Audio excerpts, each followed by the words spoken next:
OK, je vais commencer ce problème-là en faisant, en calculant la mesure de la surface qui va être à vernir. Donc, ce qui est à vernir, c'est l'intérieur de la rampe.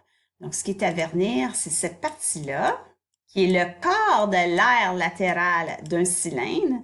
L'autre partie qui est isométrique ici, donc en tout, ça nous fait la moitié de l'aire latérale du cylindre, plus l'aire de ce rectangle-là, juste ici. Donc, pour faire ça, pour calculer l'aire latérale d'un cylindre, j'ai besoin de, comme information, j'ai besoin de la hauteur. La hauteur, c'est la distance entre les deux bases, donc ça correspond à cette mesure-ci. Donc, la hauteur de mon cylindre va être de 4 mètres. Et mon rayon dans mon cylindre, là, je vous aide à voir le rayon. Le rayon, regardez, si je fais ça ici, qui est le quart, qui est comme la base, le quart de la base de mon cylindre. Mais regardez ici, c'est comme ça ici, j'ai ça comme ça. Mais on dit que ça ici, cette mesure-là, qui est celle-ci, là, je suis en train de dessiner cette partie-là. Celle-là ici. Bien, ça ici, ça mesure 2 mètres.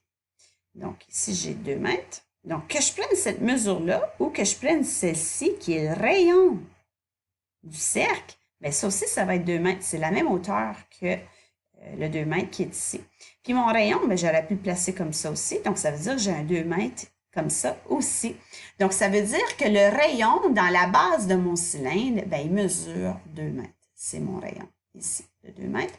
Donc, avec ça, je vais être capable de calculer l'aire latérale, ou la moitié de l'aire latérale plutôt, que j'ai besoin. Donc, pour calculer l'aire de la surface à vernir,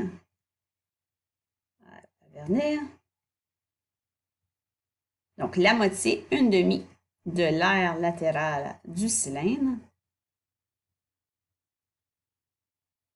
plus l'aire du rectangle qui est juste, si je voulais numéroter mes morceaux, ce serait, ici je pourrais le numéroter avec un 1 dans mon croquis, puis mettre que c'est l'aire de la figure 1.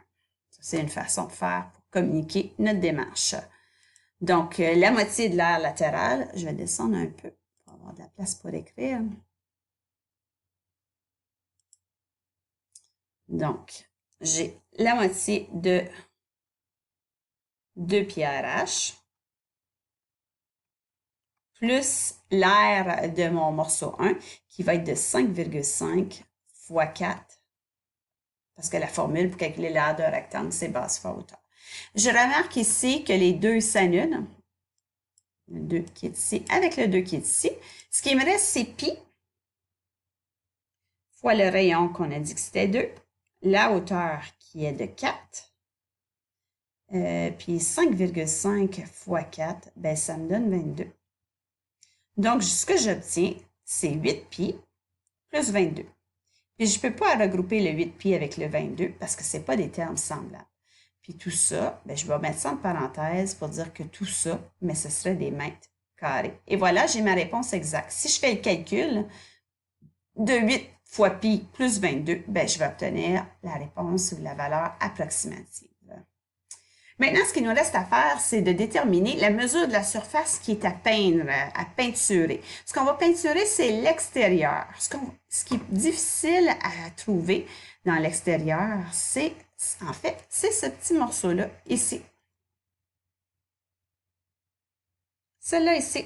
Celui-là qui est juste devant, c'est celui-là qui est le plus difficile à faire. Bien, les autres morceaux, bien, c'est simplement le rectangle qui est ici, puis le rectangle qui est isométrique de l'autre côté ici, qui va être peinturé également. Je remarque que ce petit morceau-là ici, bien, il y en a 4 comme ça à peinturer. Il y a celui-là, puis il y a les 2 autres de l'autre côté.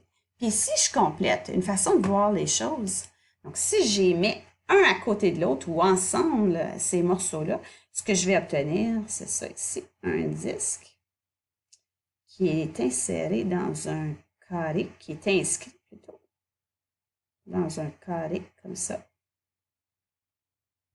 Puis là, ben, ce que vous avez, ici, je ne sais pas, vous allez peut-être mieux voir, ben, ce qu'on a, la petite partie rouge que j'avais marquée tantôt, ben, c'est celle-là ici Puis on en a 4 comme ça. Donc, on en a un autre ici, un autre ici, un autre ici. Pour calculer l'aire de ces 4 parties-là, ce qu'on a besoin de faire, c'est calculer l'aire du carré moins l'aire du disque. Puis ça va nous donner les parties qui manquent. Ou l'autre façon de faire,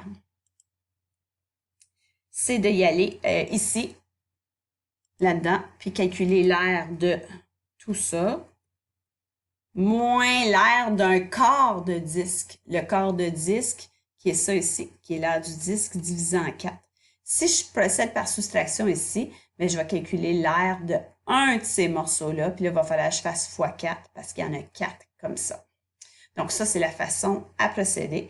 Donc, pour calculer l'aire des parties en rouge, donc là, si je vais avec ma démarche, ici, mon carré va mesurer 4 mètres par 4 mètres. Parce qu'ici, j'avais 2 mètres, puis là, j'ai un autre 2 mètres ici. Donc, c'est pour ça que mon carré mesure 4 par 4. Puis le rayon de mon disque, bien, ça va être de 2 mètres. Le rayon est égal à 2. Donc, pour calculer l'aire de ça, je vais faire 4 au carré, qui est l'aire du carré, côté fois côté, moins pi r au carré, puis le rayon, c'est 2, donc pi fois 2 au carré, qui donne 16 moins 4 pi. Donc, 16 moins 4 pi, ce serait l'aire des 4 petites parties qui sont dessinées juste ici.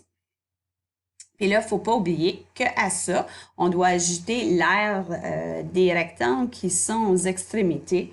Donc, c'est les rectangles que j'ai montrés tantôt. C'est ceux-là qui ont chacune une aire de 8 mètres. 8 mètres ici, puis 8 mètres de l'autre côté ici. Donc, en tout, on doit ajouter 16 mètres carrés à ça. Donc, au total, si j'additionne tout ça, je vais obtenir, je vais mettre ma réponse ici, 32 moins 4 pi, ce qui va être aperturé. J'ai pris cette réponse-là, puis j'ai additionné les deux morceaux qui me manquaient, soit 16 pi. Et voilà.